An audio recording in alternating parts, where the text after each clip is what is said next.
Welcome to the AFR Saints channel, where we provide you daily content on your favorite team, the New Orleans Saints. Do us a favor and hit that subscribe button. Be sure to leave your comments below and smash that like button.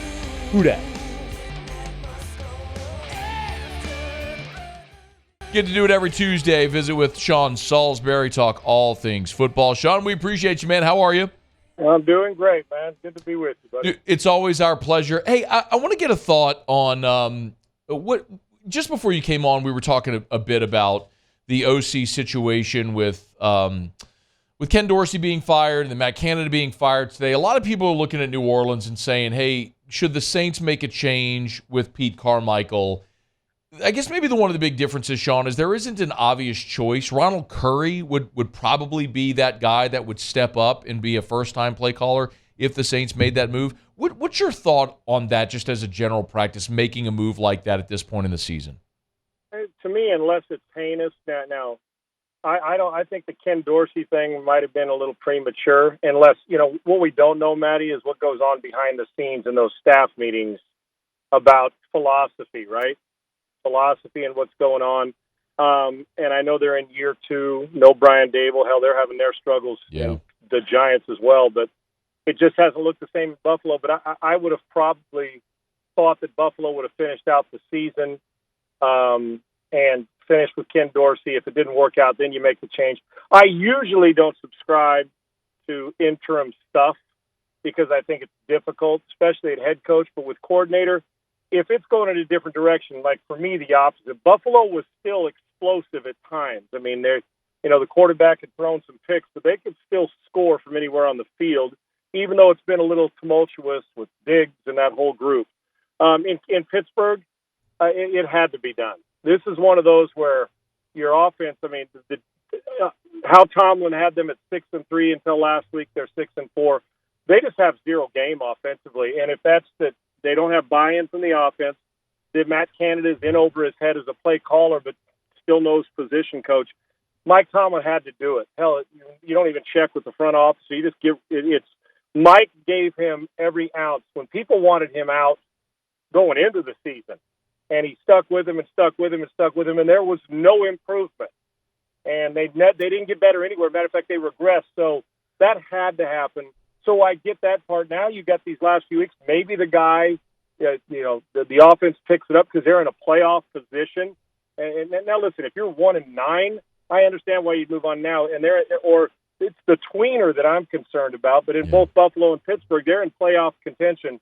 Ken Dorsey probably could have finished, and who knows if the quarterbacks in these places go in and say this isn't working. But in Pittsburgh, Mike Tomlin had to make the move. They got a playoff defense, and their offense is just not good. And so we'll see if there's a little momentum, if there's buy-in. And a lot of times you see what happens is guys get a new energy, and a guy doesn't have to do much, just a new energy in the execution. It usually comes down to players, but if a guy just doesn't quite get it, you have to move on. As far as Pete goes, I don't think this offense is where Pittsburgh's is. I've still seen flashes where it's like, okay, they get it. I think that Pete has earned the right to finish this season. I don't think it's now. If all of a sudden they go to hell in a handbasket, but they're in it with a chance to win the division. Now, if you think it's going to make you 35 to 40% better by making a change, do it.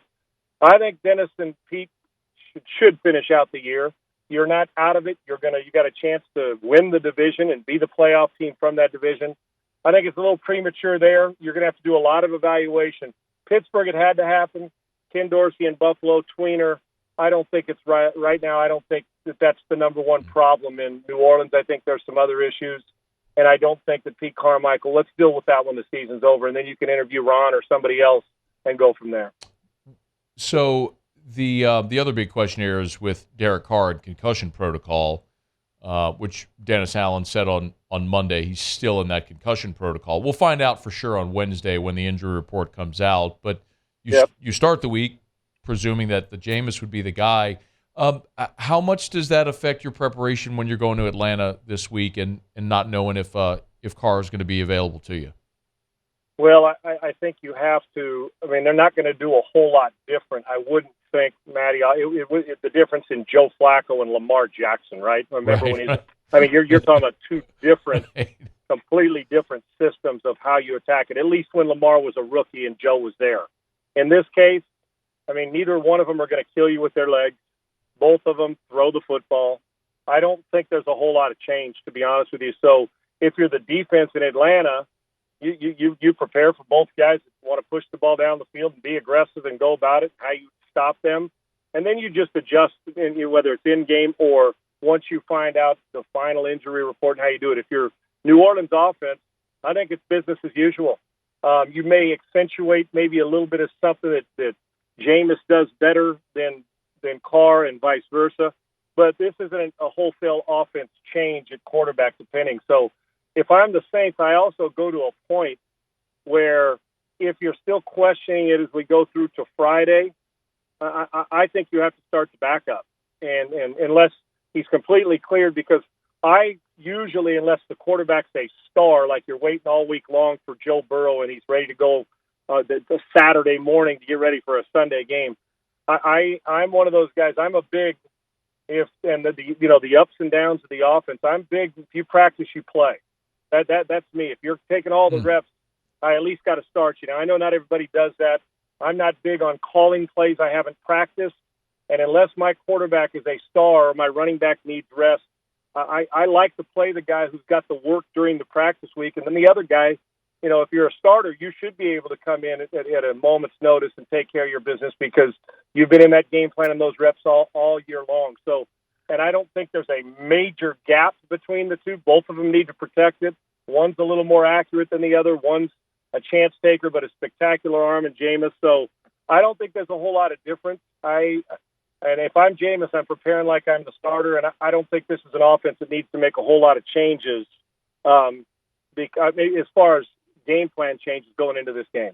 Sean Salisbury is with us. I also want to ask about the Michael Thomas injury. It happened in Minnesota. Derek Carr kind of missed him on a high throw, and he took a shot and his knee buckled. And today Michael Thomas went to IR. How much does that change what the Saints want to do when presuming, Sean, they'll replace Michael Thomas with A.T. Perry, the rookie out of Wake Forest? Well, now, who knows? I mean, the rookie, if he steps in and does what Tank Dell's doing here in Houston, then you got yourself a baller, right? Right. But it's just like anything, Matty. Let's put it in the secondary, for instance. If you're playing, nickel and dime on a team that spreads it out and likes to throw a lot, and you lose a corner that's a slot corner, an outside guy, you've just diminished the depth of your team. And so the fourth guy is now the third guy, and the fifth guy who may not get actions, the special teams guy is now your fourth guy. It's the same thing here. Now, why, as a rookie, you're watching and trying to get reps, and I just think the command of what you're trying to get done is a little different. Well, the physical part, we know how good Michael Thomas is. The hardest thing for the young player is you can see it all you want on tape and you can see it all you want in practice, but when you're out there and the red light goes on and it's real stuff flying, it's different. Doesn't mean he can't play. So you're losing a major weapon. You're losing a guy who is a veteran, who you usually know that he's going to get to the spot he needs to get to and finish. It is, but you also sometimes discover a hidden gem or a gem that you say, okay, now's your chance to shine. And I know it's so cliche to say next man up, because if the next man up was better than the guy that got hurt, he'd be playing. So it's the whole thing I worry about more if I was a quarterback would be, are you mentally ready for bad play to overcome it? Can you handle blitz pickup? Can you handle 4 week? Are you adept at doing all that? Not that you're not smart. Have you got enough reps, and have you done the lonely work that it takes when you're not playing? Because I have heard stories, and a good buddy of mine, Matty, real quick, was in a league. He was drafted high, second round, wasn't preparing because he had two guys in front of him. He said, there's no way they're going to get hurt. Both of them got hurt. And he said, Sean, I was not ready. I had no clue. I didn't do practice at all. And then the next week I'm starting. And he's like, it wasn't the physical side. It was the mental side of, like, he didn't take the responsibility of preparing because he didn't think he'd play. Yeah. And before you know it, first month he's playing. So as a receiver, I would hope you've been watching and picking their brain and talking, getting more reps. So you lose. Listen, when you lose that guy, just diminished. Now the guy who doesn't play is playing, and then his backup's got to come in and play. And that means other guys are going to have to shoulder more responsibility. One thing I do know is the rookie will get the single.